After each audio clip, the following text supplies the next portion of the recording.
ओम नीलाचल निवासाय नित्याय परमात्मने बलभद्र सुभद्राभ्याम जगन्नाथाय ते नमः। समस्त को प्रणाम। स्वर्णचूड़ साहित्य परिवार द्वारा आयोजित भागवत संध्या आज तार 56तम संध्या। ये 56तम संध्यारे तृतीय स्कंदर 26 अध्याय। ए अध्यायर कपिल भगवान देवहूति प्रसंग भितरे माँ देवहूति को कपिल भगवान ए सृष्टिर भूत प्रकृतिर मौलिक तत्व संबंध रे ज्ञान प्रदान करुछंती। एठी मूलतः भगवान कपिल देव माता देवहूति को कहउचंती जीव भूत प्रकृति संबंधी गुणरू मुक्ति लाभ करिवार उपाय केमिति मुक्ति मिलिबो। गोटे कथा कहिबा, आत्मानुभूति लाभर अंतिम सिद्धि हेउची ज्ञान। ज्ञान भौतिक आसक्ति ग्रंथि को छिन्न करे। गोटे कथा, जेतेबेले आत्मानुभूति लाभ कले व्यक्ति भौतिक आसक्ति मुक्त होइथाय।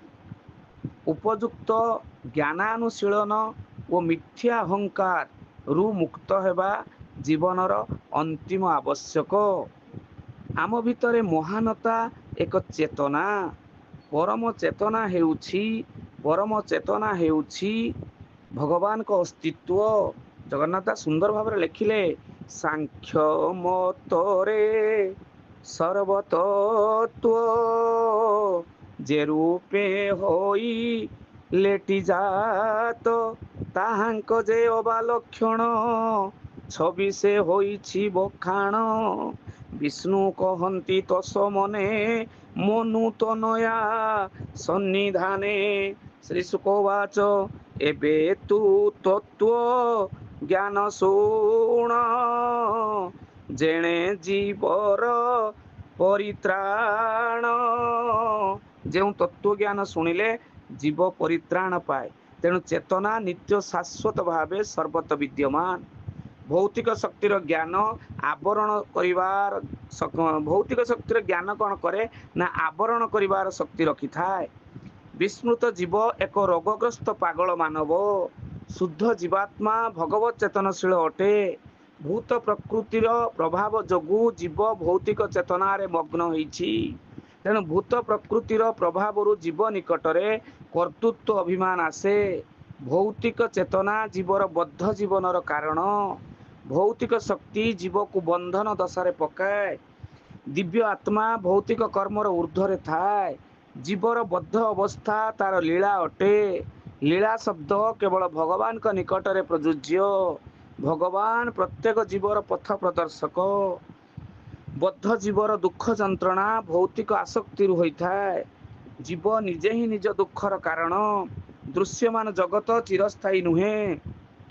प्रलय परे मध्य त्रिगुण मध्य साम्य थाए। तीन गुण को प्रधान अव्यक्त और प्रकृति कहा जाए।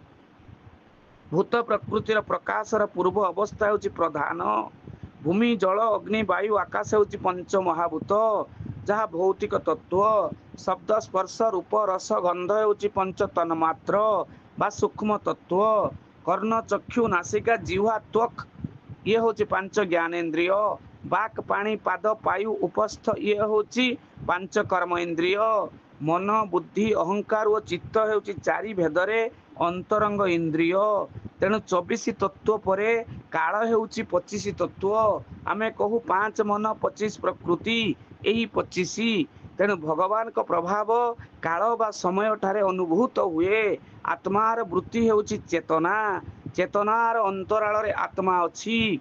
चेतना भौतिक दोषरे लिप्त हेले अहंकार आसे। 24 तत्व को जनिर्महद तत्व बोली कहा जाए। ब्रह्म छड़ा कौन स्थिति नहीं। मिथ्या अहंकार रु मृत्यु भय आसे।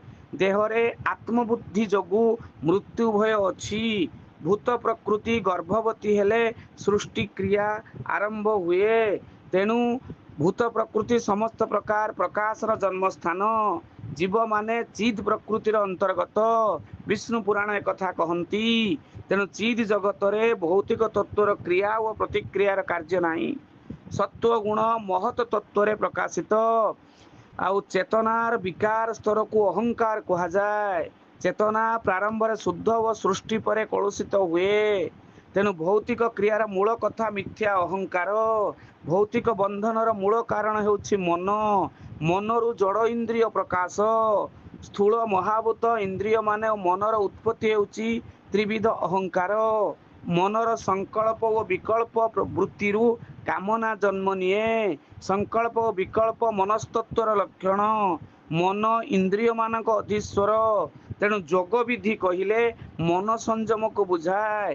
अहंकार विकार प्राप्त हेले बुद्धि तत्वर उत्पत्ति हुए। बुद्धि तत्व इंद्रिय मानकर सहायक बा प्रकाशक। तेणु तैजस अहंकार ज्ञानेन्द्रिय और कर्मेन्द्रिय उत्पन्न हुए। बुद्धि राजस अहंकार जात। मनस्तात्विक अहंकार जात। तेणु मन सात्विक अहंकार जात। समस्त इंद्रिय प्रीतिर विषय तामस अहंकार जात।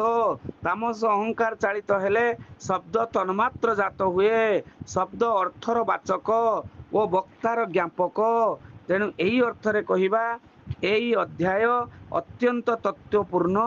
तेणु परमात्मा साहाय्य कले विराट पुरुष उठंती।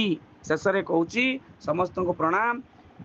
अति चमत्कार भाव में आमे षड्विंश अध्याय को आज आलोचना कलु। परवर्ती अध्याय मध्य जो विराट रूप भगवान ताहा मध्य आलोचना रखिबु।